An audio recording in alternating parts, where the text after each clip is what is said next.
Bonjour et bienvenue dans ce 32e épisode de Divergence politique. Au programme, guerre économique mondiale, ça a déjà commencé. Et Netanyahou en Israël, la situation est assez explosive. C'est parti. What do you want? Me to go back to my plane and go back to France? J'ai été mis en cause par le pédophile Cohn-Bendit, et j'ai le droit de répondre. Vous préférez manger des pépitos que de voter sur le projet de loi de finances. J'espère que le gâteau était bon. Win the yes, need the no to win. Again the no. Je suis le bruit et la fureur. Moi, président de la République, je ferai en sorte que mon comportement soit à chaque instant exemplaire. C'est de la poudre de perlimpinpin. Jeanne, au secours! Au revoir.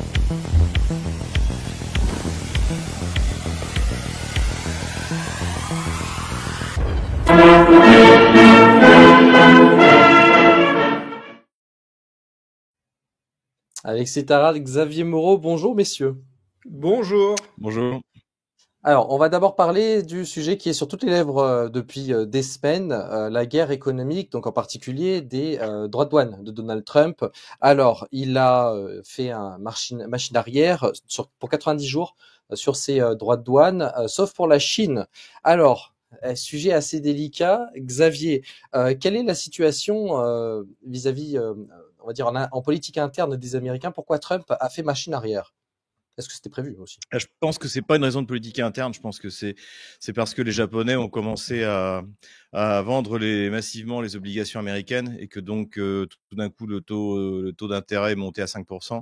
Donc c'est pas tenable pour le budget américain et donc Donald Trump a été obligé de faire machine arrière relative, hein, parce que malgré tout il y a quand même plus 10% sur tout le monde et ça concerne 75 pays. Donc ça c'est d'un côté. Moi, je pense que en revanche, l'effondrement des marchés avant avant qu'il fasse machine arrière n'a pas été décisif parce que finalement, c'est pas ça qui va le freiner.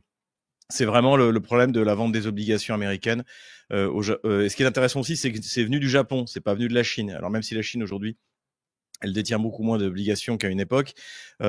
Finalement, il y a un problème de confiance globale dans l'économie américaine. On est plus il y a 30 ans, en fait. C'est vraiment, il y a eu un changement fondamental que peut-être Trump et ses conseillers n'ont pas saisi. Après, c'est un repli relatif parce que c'est vrai que tout le monde veut négocier avec lui. Donc Van der Leyen a fait une proposition de zone à zéro taxe, il a dit non. Emmanuel Macron a fait de l'exhibitionnisme comme d'habitude et puis finalement ça n'a amené à rien. Celle qui est la plus efficace et qui va sans doute représenter les intérêts de l'Europe, c'est Giorgia Meloni qui doit se rendre le 16 avril. Donc on va vite être au courant de ce qui va se passer pour rencontrer Trump. Et donc d'une manière ou d'une autre, je pense qu'il va quand même obtenir ce qu'il veut, enfin une partie de ce qu'il veut, avec tous les acteurs économiques en dehors de la Chine. Et ça, c'est un autre sujet, on va en parler. Donc c'est une retraite relative par rapport à ça. En revanche, vis-à-vis de la Chine, là, je pense qu'il a commis une grave erreur, qui est une erreur déjà de méconnaissance de la civilisation chinoise, c'est-à-dire que menacer comme ça ouvertement la Chine, en disant en plus si jamais vous n'acceptez pas, ce sera encore pire, c'est vraiment méconnaître profondément la mentalité chinoise, où la notion de perte de face est fondamentale. Et donc aujourd'hui, même si les Chinois étaient prêts à négocier, là, ils ne vont pas négocier et ils vont aller à l'escalade. Et encore une fois, l'Amérique d'aujourd'hui, c'est pas celle d'il y a 30 ans. La Chine d'aujourd'hui, c'est pas celle d'il y a 30 ans. Donc là, Donald Trump va avoir énormément de problèmes. Parce qu'en plus, son but, on l'a bien compris, c'est de réindustrialiser le pays.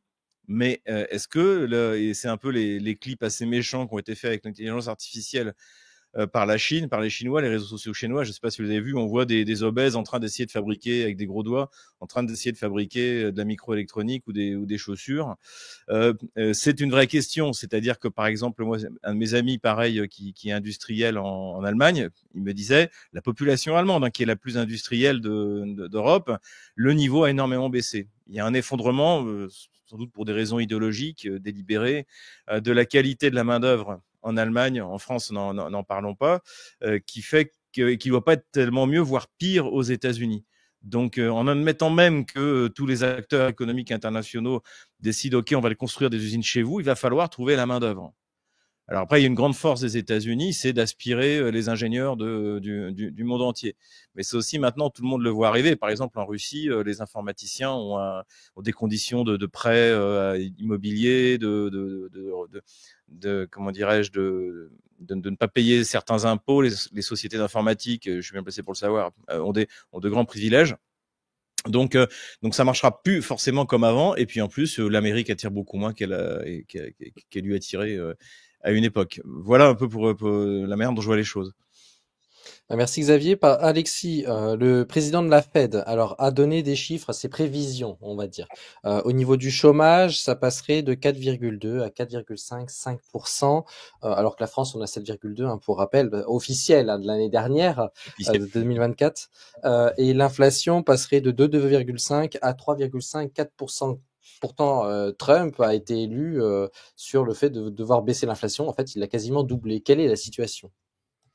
Bon, la situation, on en a déjà parlé plus d'une fois sur ce plateau avec Xavier et avec tous les intervenants, Nicolas Mirkovic, Olivier et autres, tous les experts justement que l'on connaît et qu'on a autour de nous sur la question américaine. Je pense que la question, c'est que Trump fait beaucoup de blabla. On le voit encore, notamment ce vendredi soir, où il a remis une pièce dans le jukebox, si je puis dire, sur la question ukrainienne en disant... suite à la visite de son envoyé Witkoff avec Vladimir Poutine, où il a dit sans moi cette guerre n'aurait jamais eu lieu, mais finalement une fois qu'on a dit ça, on n'a rien dit et rien ne se passe. Et là, avec la situation des tarifs et puis notamment justement ce que Xavier a dit sur la relation avec la Chine, c'est très mal passé. Trump a fait du Trump, c'est-à-dire qu'il est rentré comme un bulldozer dans le magasin de porcelaine et on a eu une réaction diplomatique chinoise immédiate, puisque je crois que c'est le ministre des Affaires étrangères chinois qui a pris la parole. Porte-parole, voilà. Li Jiang. Qui a été extrêmement direct, qui a dit si les États-Unis veulent la guerre économique, eh bien ils vont l'avoir. Donc le ton est monté. À la fin, ils ont dit aussi d'ailleurs que là maintenant, bon, ils vont, s'il veut augmenter ses taux de douane, bah, qu'il le fasse. Et après, on suivra pas. On va laisser l'enfant jouer dans son coin. C'est plus ou moins ce qu'on peut sous-entendre. Oui, mais c'est surtout qu'effectivement, ce type, et Xavier l'a dit avec beaucoup de justesse, ce type de diplomatie, ça marche pas avec les Chinois. On peut pas rentrer comme ça. Excuse-moi, Alexis, tu parles pas à Xi Jinping comme tu parles à Emmanuel Macron ou à Van der Leyen. Eh bien, on est d'accord. On est d'accord. Sauf que Trump ne le comprend pas parce que Trump fait du Trump. Donc, il fait son show pour les télés, pour les médias américains, pour l'audience qui le suit sur les social networks, sur Truth, sur etc. Mais à un moment, on n'est pas dans un real TV, tu vois, on est dans quelque chose qui doit avoir une vraie diplomatie qui a des conséquences mondiales. On voit que la Chine a directement répondu du tac au tac et d'une manière qui n'est pas habituelle pour la Chine en termes de prise de position diplomatique. On n'a jamais vu la Chine réagir aussi brutalement finalement à Trump. Et par la suite, je trouve. C'est la perte de face. Ouais, ça c'était la dernière chose à faire. Surtout que les Chinois, encore une fois, d'ailleurs, Jin Lang l'a dit, le porte-parole, il a dit ils étaient OK pour démarrer les négociations. Simplement, il faut travailler sérieusement, donc on démarre les négociations secrètement. Et c'est un problème fondamental de la diplomatie occidentale en général, c'est que c'est de l'exhibitionnisme. Moi, j'appelle ça de l'exhibitionnisme.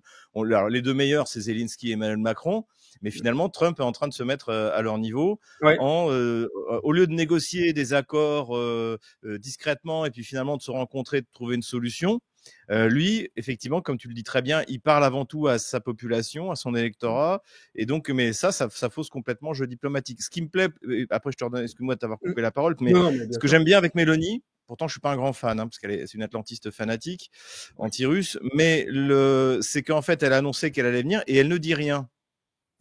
Visiblement, et surtout, elle s'est pas précipitée comme Netanyahou, elle s'est pas précipitée comme Emmanuel Macron, comme Zelensky. Elle a annoncé qu'elle allait y aller dans 10 jours. Voilà. Et ça veut dire qu'ils sont en train de préparer quelque chose. Donc, on va enfin avoir affaire à de la diplomatie, c'est-à-dire quelque chose de préparé par des équipes sérieuses.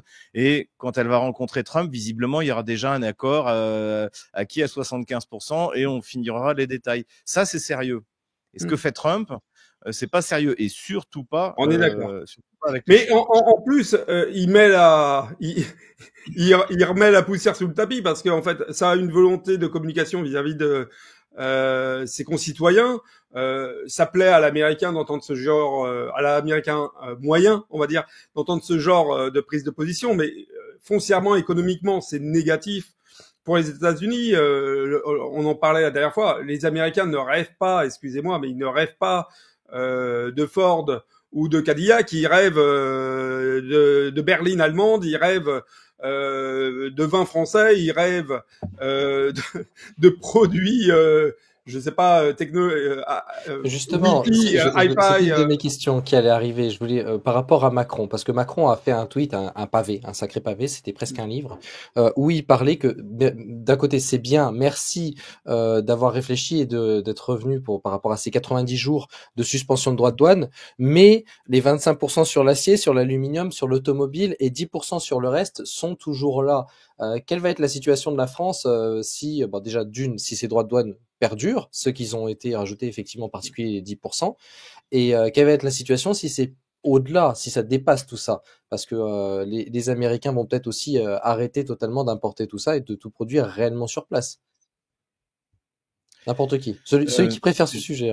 Qui aime bien les pourcentages mais bon, déjà, il faut savoir que les États-Unis, c'est un des rares pays avec lesquels la France n'a pas de déficit commercial. C'est les Américains qui ont un déficit commercial avec nous, parce que on leur achète pas grand-chose et on leur vend quand même, notamment du vin, des spiritueux, voilà. Et il y a il y a des sociétés françaises qui sont déjà de toute manière implantées aux États-Unis.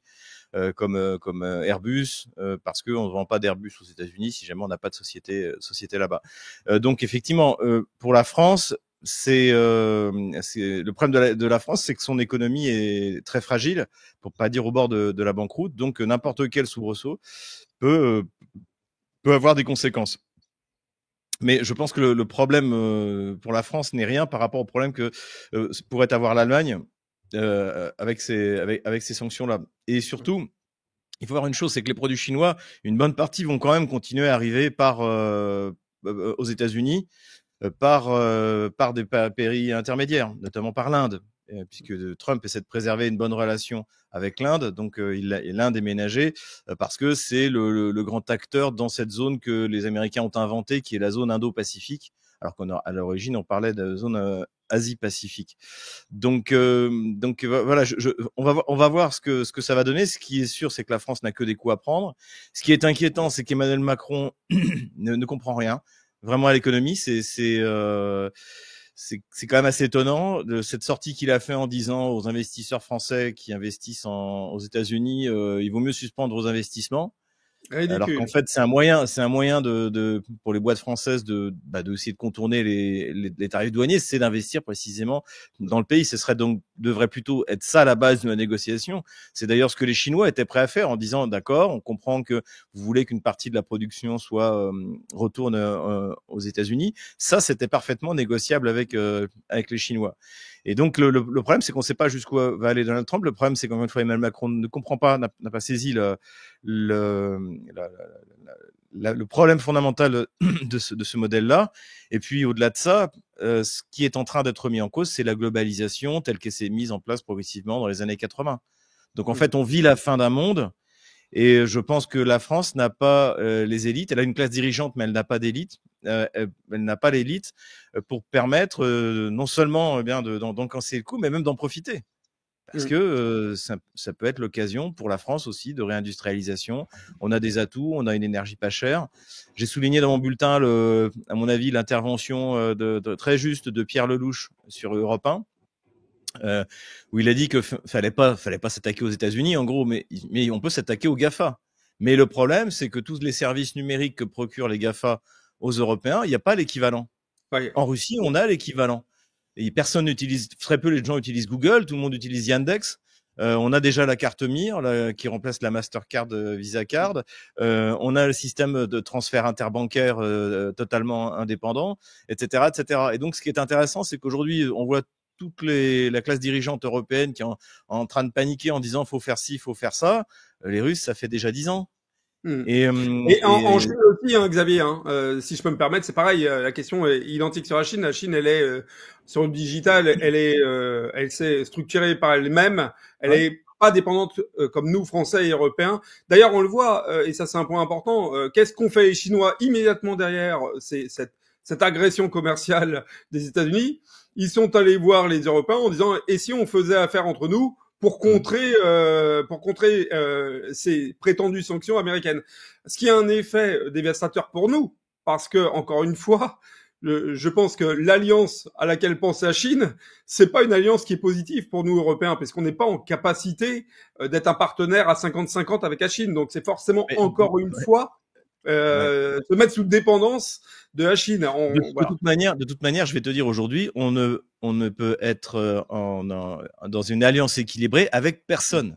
Oui. Même si, par exemple, l'idéal, ce serait que les grands pays d'Europe se réconcilient avec la Russie. Et là, de nouveau, on sera adossé à un bloc énergétique de population avec des ressources énormes, qui en plus lui-même est en train de s'hyper-industrialiser.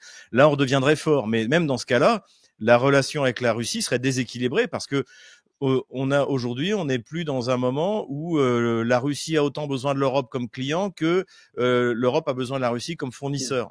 Ça, c'était vrai, et c'est le raisonnement, je pense, sur lequel était encore la classe dirigeante qui a décidé de faire la guerre à la Russie en 2022. C'était valable il y a 15 ans. Oui, la Russie avait besoin de l'Europe pour son débouché énergétique. Aujourd'hui, on a vu que la totalité de son pétrole est envoyée vers des nouveaux clients fiables. Et surtout, et ça aussi, après, quand on voit les conséquences d'ailleurs sont énormes, parce que par exemple, je ne serais pas étonné qu'on apprenne, pourquoi pas le 9 mai, quand Xi Jinping va venir pour les 80 ans de la victoire, ou nous ne serons pas, encore une fois. Voilà. Non, mais et ça se trouve, aujourd'hui, jusqu'à présent, c'était les Russes qui avaient un peu le couteau sous la gorge pour signer pour le Force de Sibérie numéro 2, le deuxième gazoduc. Mais aujourd'hui, c'est la Chine. Donc aujourd'hui, finalement, les Occidentaux mettent une pression à la fois, les États-Unis mettent une pression sur la Chine, l'Union européenne sur la Russie, et donc en fait, ils ont tout intérêt. Maintenant, la Mongolie a validé le projet de donner le feu vert pour le Force de Sibérie numéro 2, à des avantages comparatifs. Et le problème, encore une fois, et ça, je pense que tu as souligné quelque chose d'important, Alexis, c'est qu'on devrait être modeste. On devrait aller voir la Chine. Humblement, déjà faire de la diplomatie, c'est-à-dire pas commencer à la ramener sans arrêt sur les ondes, en disant écoutez, voilà, il y a 30 ans, on a délocalisé des entreprises. Là, on est descendu en dessous de 10% de production industrielle dans le PIB. Aidez-nous à remonter. On va remettre en œuvre une véritable politique d'instruction nationale pour qu'on ait de nouveau une main-d'œuvre compétente. On va faire de la sélection, on va refaire en fait de l'élitisme au sein du système éducatif français. Vous allez avoir une super main-d'œuvre. On a quand même 68 millions de consommateurs, ça vaut la peine. S'il vous plaît, faites ça. Ça, les Chinois vont entendre. C'est les nouvelles routes de la soie. La France, c'est la façade atlantique des routes de la soie. Donc ça pourrait tout à fait fonctionner. Mais pour ça, il faut baisser d'un ton, comme avec la Russie. Il faudrait voir Vladimir Poutine. Bon, je le ferai plus. Bolchené boudou, comme on dirait en russe. Allez, on commence par ouvrir le 4e tuyau Nord Stream, et puis on va réparer les 3 autres. Et puis, est-ce qu'on peut avoir des contrats de long terme pour qu'on ait un prix de l'énergie comment dirais-je, prévisible sur long terme. On augmente, stable. Voilà, on augmente la coopération dans le nucléaire parce qu'il y a des choses qu'on sait plus faire et vous, au contraire, vous avez progressé. Voilà, une coopération globale et qui nous permettrait de nous en sortir. Mais pour ça, faut baisser d'un ton. Moi, j'avais souvent pris l'exemple. Vladimir Poutine, quand il arrive en 2000 au pouvoir, la Russie est hyper endettée. Elle est endettée vis-à-vis du club de Paris. Je crois que c'était autour de 25 milliards de dollars. C'était il y a 25 ans, donc c'est beaucoup. Et la première chose que fait Poutine, c'est qu'il rembourse tout et le plus rapidement possible. Ouais, enfin, nous, excuse-moi de te couper, on va rien rembourser. On a plus de pognon, hein. Comme disait le président, un pognon de dingue, ça coûte un pognon de dingue, Ouais. on en a même plus. Xavier, je fais une parenthèse d'ailleurs. On a tourné cette semaine, on a diffusé, c'était jeudi soir, une émission absolument passionnante avec Jacques Sapir sur l'état de l'économie française. Donc je renvoie à tous nos auditeurs qui le souhaitent sur cette émission, sur Divergence Politique, Jacques Sapir. La question était, est-ce que la France est au bord de l'effondrement? Ça rejoint aujourd'hui notre débat, très clairement. Et n'oubliez pas aussi de commenter, de dire ce que vous en pensez, de vous abonner, liker comme d'habitude. Alors, je voudrais juste faire un petit point aussi, parce que Donald Trump, ça va être pour toi, Alexis. Donald Trump par contre, a négocié avec deux pays. Essaye de négocier avec deux pays. On en voit un en particulier, c'est Taïwan, et l'autre, c'est le Canada. Quel est l'intérêt des États-Unis d'aller vers ces deux pays-là en particulier, plutôt que les vassaux habituels de l'Union européenne, la Chine, ou même ne serait-ce que le Mexique, le voisin aussi qui est juste à côté? Bon, je pense qu'il faut prendre en compte deux facteurs. Premièrement, c'est pas des négociations très compliquées. Taïwan est quand même un État soumis aux États-Unis. C'est pas une surprise. Donc la discussion est beaucoup plus simple. Le Canada, c'est différent. Il y a des relations qui sont toutes particulières du fait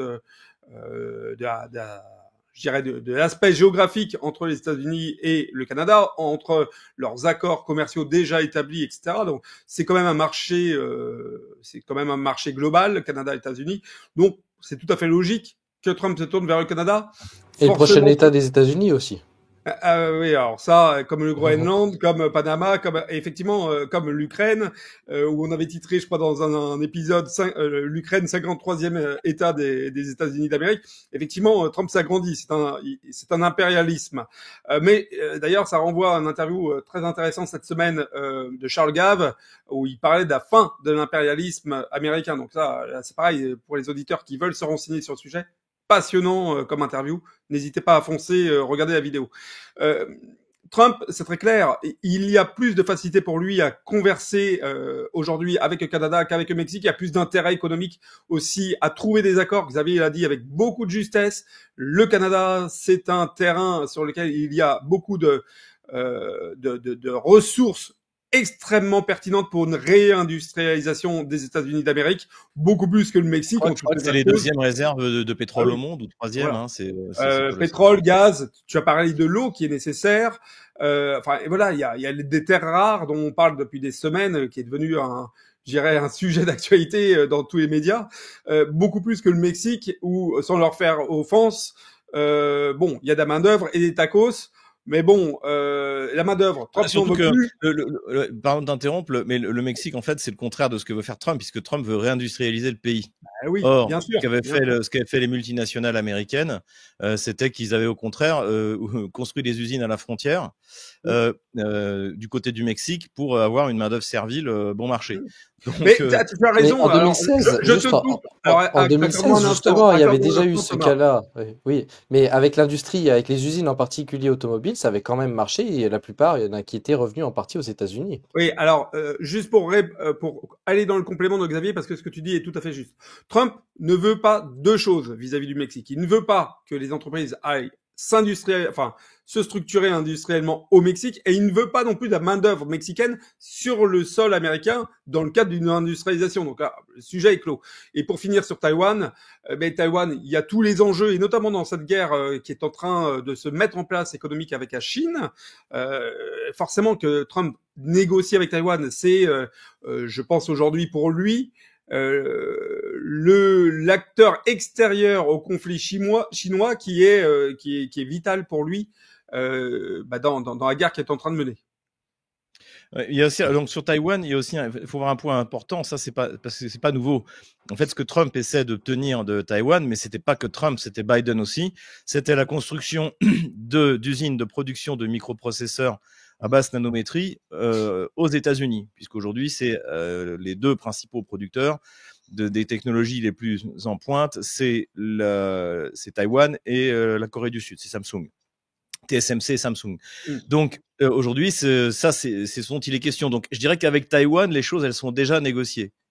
Et Taïwan a annoncé d'ailleurs, et l'a réannoncé, mais il l'avait déjà annoncé sous Biden, qu'ils avaient entrepris la construction d'une usine géante pour fabriquer des microprocesseurs. Donc d'ailleurs, il faut voir, il y a eu une déclaration assez intéressante, presque désespérée du nouveau secrétaire d'État au commerce, Lutnick, je crois qu'il s'appelle, américain, qui a dit mais pour nous c'est une question de vie ou de mort. On ne fabrique plus de microprocesseurs, on ne fabrique plus de microélectronique. Et donc en fait, c'est-à-dire que on peut être très critique de Trump. La question, c'est, il s'y prend peut-être mal, notamment avec la Chine, mais globalement, il n'a pas le choix. De toute manière, il y a 36 000 milliards de dollars de dettes, c'est intenable. Les gens n'ont plus confiance dans le dollar, les gens n'ont plus confiance dans les bons du Trésor américain. Donc, quoi qu'il arrive, il faut une thérapie de choc. Finalement, c'est ce qu'on avait appliqué à la Russie en 1992. Ça avait été une catastrophe d'ailleurs.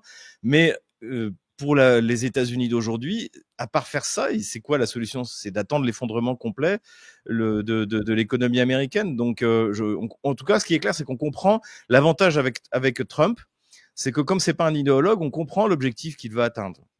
Absolument. L'objectif qu'il veut atteindre, c'est la réindustrialisation, c'est le retour d'une économie productive, comme après la Seconde Guerre mondiale, où l'ouvrier, c'est pour ceux de ma génération, c'était la série Happy Days. Oui. Voilà, la classe moyenne américaine qui avait sa maison, 2 voitures, dont les enfants avaient une perspective, allaient dans des écoles correctes, etc., etc. C'est l'Amérique qui a fait rêver le monde entier de l'après-guerre. Eh bien, aujourd'hui, c'est l'enfer. Si vous habitez dans le Middle West, vous avez m'expliquait Peter Lavelle, qui est journaliste sur RT, si vous avez un pneu qui crève le 15 du mois, vous êtes mort. Parce que sans voiture, vous faites rien et vous n'avez pas l'argent pour le réparer. Et ça, c'est la vie de l'Américain moyen. Et je pense que Trump, sincèrement, veut laisser les sortir de ça. Mais ça va être extrêmement compliqué parce qu'encore une fois, comme on le disait au début de l'émission, on ne redresse pas, on ne réindustrialise pas une économie comme ça, sur un claquement de doigts. Pour la Chine, pour s'industrialiser et atteindre la taille critique, ça lui a pris, si on démarre Deng Xiaoping 1979, ça lui a pris 30 ans. Hein. Donc, alors les États-Unis ne partent pas de rien, mais en Chine, en plus, il y a vraiment une population, enfin, moi j'ai beaucoup d'estime pour les populations chinoises, travailleuses, qui précises, élitistes, qui cherchent toujours la perfection. Où en est la société américaine? Le clip vidéo méchant fait par les Chinois qui montrent des obèses en train d'essayer de fabriquer des trucs, ça correspond quand même, comme disent mes amis qui habitent aux États-Unis, ça correspond quand même à une réalité. Et donc les Américains auront les mêmes problèmes que nous si un jour on veut réindustrialiser, peut-être même pire. C'est que le système éducatif s'est effondré. Au lieu d'apprendre à lire, écrire, à compter, on a bourré le crâne avec de l'idéologie woke. Et donc, ce sont des gens qui sont inaptes au travail. La fameuse génération Z, elle a plus envie de rien faire. Elle trouve normal d'arriver en retard au travail. Elle trouve normal de pas être joignable à partir de 18h puisque non, j'ai fini de travailler. Si la Russie aujourd'hui s'en sort, et moi je le constate, c'est parce qu'en fait, les gens comptent pas leurs heures. Et ils viennent pas vous emmerder, pardon l'expression, avec leur week-end, avec leur. Alors, faut pas travailler le dimanche, hein, je suis catholique, mais cela dit, enfin, il y a une disposition au travail des Chinois, des Russes, des Indiens, sans doute, mais je connais moins bien l'économie indienne, de toute l'Asie. C'est pour ça aussi qu'ils s'en sortent, c'est parce qu'ils bossent, ils travaillent. Et donc, il va falloir, si on veut vraiment réindustrialiser la France, et c'est vraiment mon souhait le plus cher, ou l'Occident en général, il va falloir se remettre au boulot et arrêter de se plaindre. Et arrêter de considérer qu'on est les meilleurs au monde, parce qu'aujourd'hui, on est dépassé par l'Asie. Et finalement, aujourd'hui, je dirais, la puissance motrice qui pourrait être la locomotive de l'économie européenne, c'est la Russie. Parce que la Russie a des ressources, parce qu'elle est en train de s'hyper-industrialiser, parce que les Russes sont des travailleurs et des travailleurs compétents. Donc aujourd'hui, en fait, sur le modèle à suivre, il y en a même plus le choix. C'est un grand bloc continental, voilà, de Paris à Vladivostok. Alors, je voulais rapidement, on va évoquer ce sujet-là. Je voulais parler des médias français parce que ça m'a fait doucement rire avec les droits de douane. En revenant au sujet principal vis-à-vis de la guerre économique, ça m'a fait rire, c'est que justement, ce que tu dis, Xavier, je vais suivre cette logique-là où il y en a qui n'apprennent pas leur sujet et qui parlent sans forcément connaître. Et je parle des journalistes, donc des médias, en particulier français. Alors, j'ai appris, si on suit leur logique, que l'économie est 100% liée à la bourse et donc à la quantité de milliardaires et les milliards qui gagnent et qui perdent. Alexis, pourquoi les médias évoquent ceci, que en fait toute l'économie est liée à la bourse alors qu'en réalité il y a quand même beaucoup d'autres facteurs et moi c'est quelque chose qui m'a fait doucement rire parce que c'est important pour eux de montrer que l'économie va mal aux États-Unis parce qu'il y a moins de milliardaires, il y a moins d'argent, alors qu'en réalité c'est pas spécialement le cas et si on peut prendre ne serait-ce que par exemple le cas de la Russie, l'économie va bien. Pourquoi est-ce qu'ils nous cachent aussi des informations, les médias, par rapport à la situation Trump, les droits de douane et l'économie américaine? Je sais pas s'il faut vraiment que je réponde à ta question. On est dans une guerre aussi idéologique qui passe par les médias de grand chemin qu'on combat ici au quotidien à longueur d'émission, quels que soient les sujets finalement. Voilà, il y a un prisme militant qui a été choisi par les médias depuis quelques années en France. Je parlais déjà des nôtres. On le voit lors des élections politiques en France, on le voit sur tous les grands événements internationaux. Alors là, je vais même pas ouvrir le sujet sur la question du prisme qui a été pris sur la question ukrainienne, parce que Xavier en a fait des livres, donc allez acheter les livres de Xavier et vous aurez toutes les infos sur les médias français. Maintenant le nouvel ennemi des médias, c'est Trump. Pourquoi ? Parce que Trump, c'est quelqu'un qui s'oppose, effectivement, c'est ce que Xavier expliqué avec justesse, c'est quelqu'un qui a une vision. Alors après, on peut discuter, on peut débattre de, effectivement, est-ce que c'est pertinent la manière dont il le met en place, etc. Ça, c'est effectivement c'est divergence politique.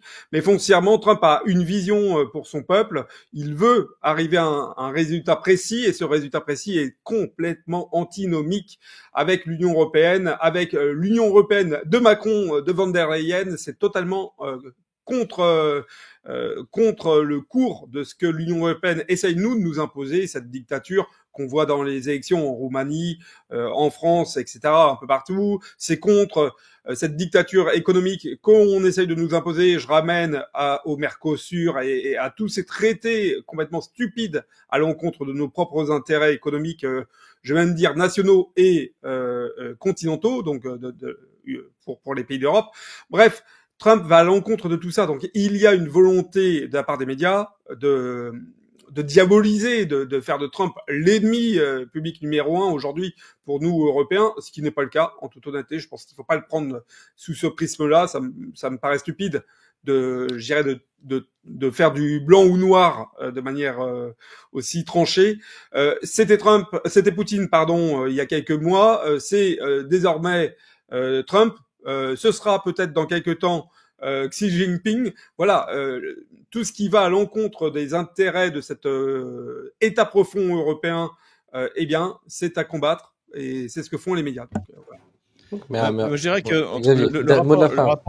le rapport des médias russes, le rapport des médias notamment français à la Russie, c'était aussi un exutoire. C'est-à-dire que quand ça va pas en France, et ça fait quand même 50 ans que ça va pas, on disait toujours oui mais regardez en Russie c'est encore pire. Et donc aujourd'hui ils ont un problème, c'est que leur exutoire se porte mieux dans tous les domaines. Dans tous les domaines, la Russie va mieux que la France. Alors ils ont de la chance, c'est que finalement la plupart des Français ne savent pas. Déjà c'est plus compliqué de venir en Russie aujourd'hui, donc en fait on raconte n'importe quoi. Et ça vaut non seulement du point de vue économique, mais également du point de vue politique. C'est-à-dire que chez nous on a un Emmanuel Macron qui crève les yeux des manifestants, qui leur arrache les mains, qui condamne des milliers de gilets jaunes à des peines de prison. Eh bien tout ça, oui mais regardez en Russie c'est encore pire. Et en fait non, en Russie c'est pas encore pire. En Russie, en plus, il y a une vraie opposition, mais une opposition qui ne plaît pas en Occident, mais qui ne plaît pas à Paris, parce que c'est une opposition qui est plus radicale que Poutine. Et c'est ça aussi qui leur fait mal. J'écoutais il y avait très courageuse Ksenia Fedorovna, l'ancienne patronne de RT en français, qui passait dans une émission et elle était face à Éric Nolot. Éric Nolot lui dit oui, mais est-ce qu'il y aurait une véritable opposition? Est-ce qu'il y a une véritable opposition en Russie, par exemple comme CNews? Bon, soi-disant CNews est une opposition radicale au régime en place, ce dont je doute quand même un petit peu, notamment sur le sujet russe. Enfin, un peu moins maintenant, mais bref. Et donc, et elle dit, je pense qu'elle fait allusion au Liberalné, Doge TV, etc., qui sont partis en 2022. Mais ils sont partis en 2022 parce que pour deux raisons, c'est-à-dire que eux, ils vivaient d'ailleurs de l'argent étranger. Et ensuite, pour recevoir cet argent, ils doivent calomnier notamment l'armée russe. C'est vrai qu'aujourd'hui, depuis 2022, il y a des lois qui interdisent de dire, par exemple, l'armée russe est une armée de violeurs, sinon vous allez en prison. Mais la question, c'est même pas ça, je dirais. C'est qu'en fait, oui, il y a une opposition en Russie. Mais l'opposition, elle considère que Poutine devrait finir le travail et aller jusqu'à la frontière polonaise. Il considère que il faudrait,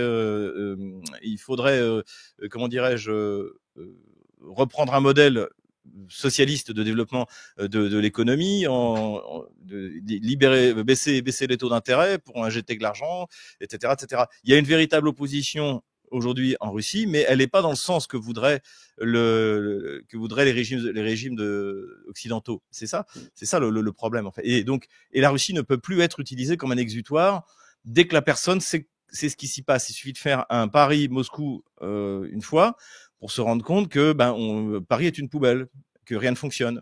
Que pourtant il y a 13 fois moins d'habitants. Donc voilà, c'est le rapport des médias français. D'ailleurs, Emmanuel Todd disait fort justement que finalement il trouvait que les médias français étaient bien plus bellicistes que même la classe politique.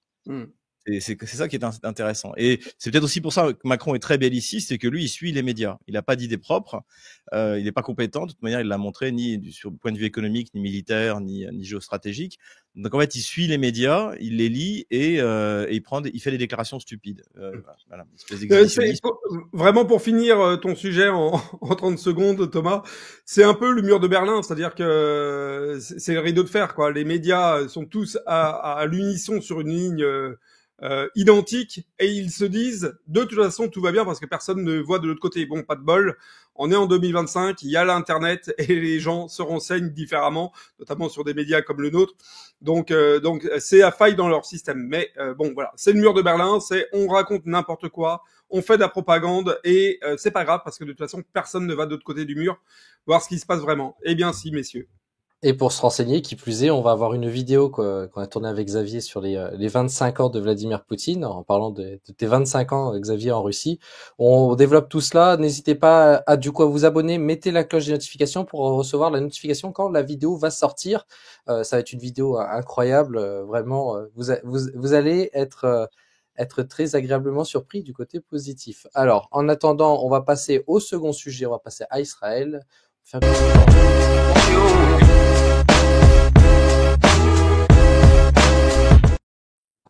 Alors, changeons de guerre, on va passer à Gaza, à Israël. À Israël, il y a énormément de manifestations en ce moment, une opposition beaucoup plus forte à Netanyahou. Alexis, quelle est la situation par rapport au Premier ministre israélien ?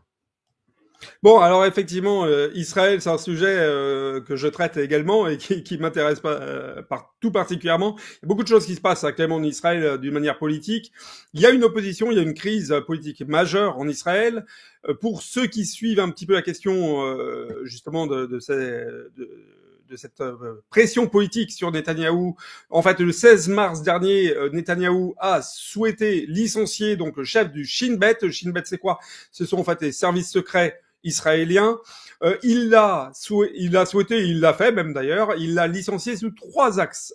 Premièrement, la question du Qatargate, le traitement par le Shin Bet du Qatargate. Le Qatargate, je rappelle vite fait ce que c'est.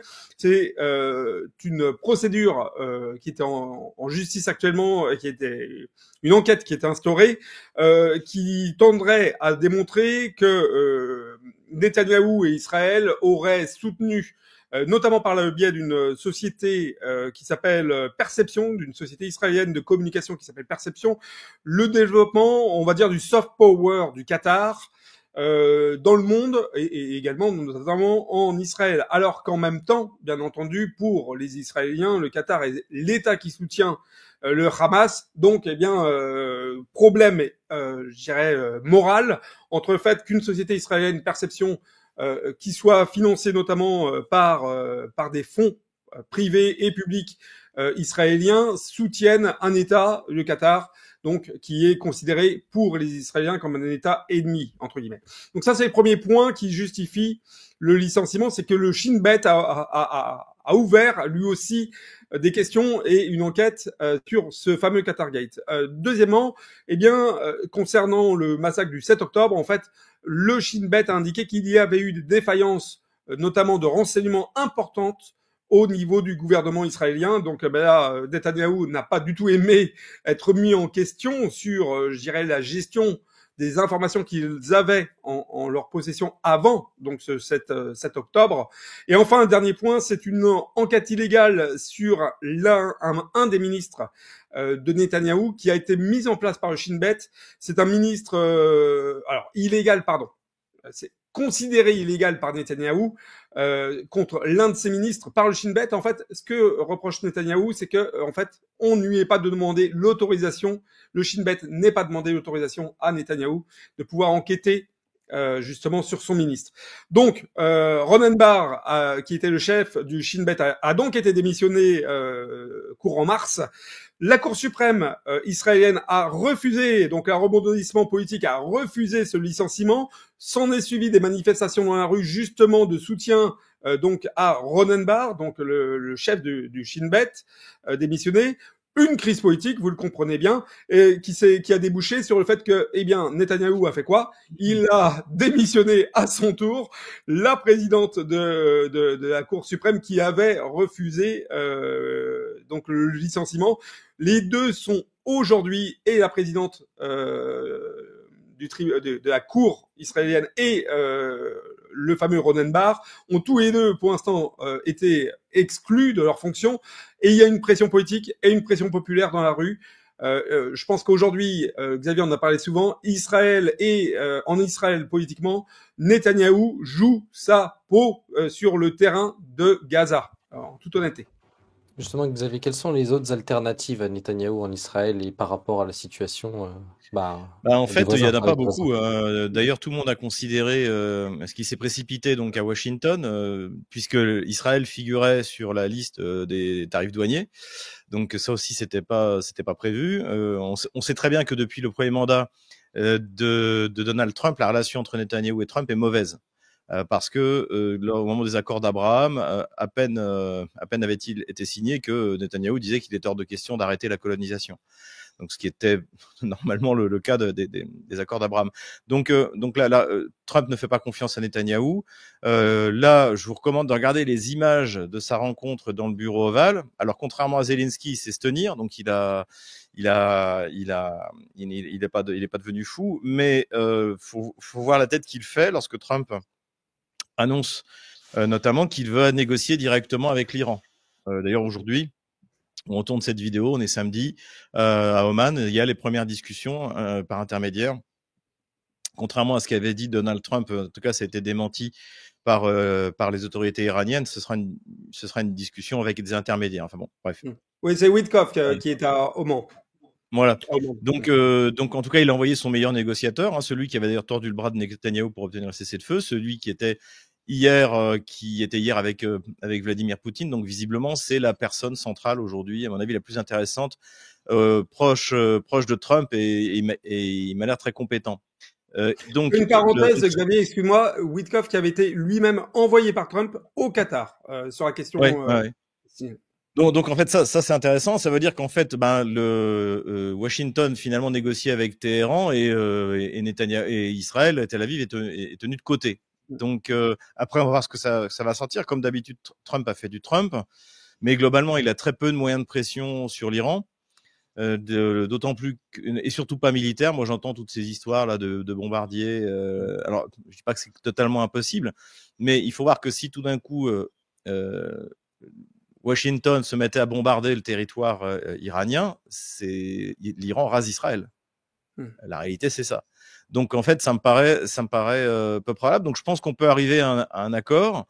Je pense que la Russie peut y jouer un rôle parce que la Russie a signé un accord de coopération dans le nucléaire civil qui explicitement dit que si jamais l'Iran se mettait à vouloir développer l'arme nucléaire, la Russie se retirait de cette coopération. Donc, et la Russie est un allié fiable, elle est un partenaire fiable, et si jamais elle dit qu'elle s'engage à ce que l'Iran reste dans le domaine du nucléaire civil et pas le militaire, eh bien, on peut lui faire confiance. Donc ça déjà, c'était une mauvaise nouvelle pour Netanyahou. Ensuite, mine de rien, les bombardements sur les Houthis, sur le Yémen, Ansar Allah, sont un échec. Ça a coûté, je regardais ce que je disais, c'est encore un plan à 3 milliards de dollars, quoi. Tout ça pour bombarder finalement des cibles qui n'avaient pas grand-chose de militaire. Et surtout, les Houthis sont absolument pas démotivés pour continuer à faire régner sur les bateaux occidentaux qui transportent des biens occidentaux proches d'Israël la terreur en mer Rouge. Donc il va falloir trouver une solution. Et la solution, ce serait de faire plier Netanyahou, en fait, qu'il arrête l'épuration ethnique de Gaza. Et autre sujet pour lequel Netanyahou était venu rencontrer Donald Trump, c'est la Syrie. Là-dessus, il n'a pas obtenu grand-chose. C'est un peu le statu quo. Et la Turquie, et Donald Trump a souligné que lui s'entendait très bien avec Erdogan. Donc, d'ailleurs, dans la presse de la région, que ce soit même israélienne ou arabe, ça a été considéré comme un échec. Et puis encore une fois, il suffit de regarder la tête que fait Netanyahou quand Donald Trump lui parle. C'est pas la fête, hein. Donc voilà. Comme je l'avais dit dans cette émission, ceux qui pensaient aider Israël en soutenant Netanyahou se sont lourdement trompés. Et de la manière, ceux qui pensaient aider les Juifs en soutenant l'Israël de Netanyahou aussi se sont lourdement trompés. C'est le bilan de ce qui s'est passé depuis le 7 octobre 2003. Après la phase tout à fait légitime de sympathie que ça a suscité, maintenant, a détruit l'image d'Israël dans le monde entier, à tel point que maintenant on voit Macron qui fait un 180 degrés, présidente du Parlement, Pivet aussi, qui dit si j'aurais su, j'aurais pas fait. Donc voilà, on est le bilan de 2 ans de Netanyahou depuis le 7 octobre 2023 est catastrophique. Catastrophique pour Netanyahou et pas loin d'être catastrophique pour Israël.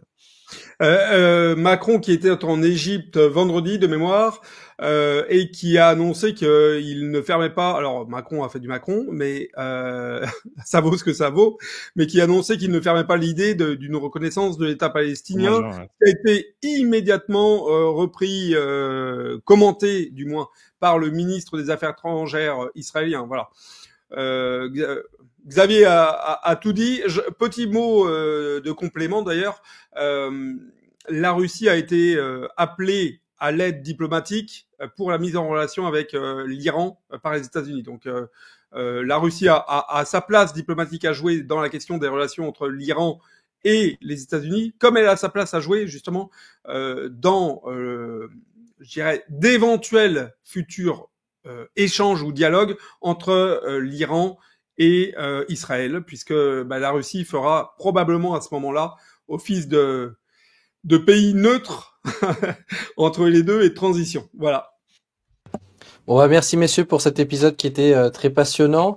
Alors, n'oubliez pas de vous abonner, de partager. Bon, vous avez l'habitude, je vais le répéter plusieurs fois par épisode, mais si vous l'avez pas fait, c'est pas normal encore. Abonnez-vous, mettez un like, un commentaire, dites ce que vous en pensez. Et surtout, on va avoir des épisodes très intéressants qui sont déjà arrivés, qui vont arriver comme cette fameuse vidéo des 25 ans de Poutine. Merci beaucoup à vous tous et à la semaine prochaine. Au revoir.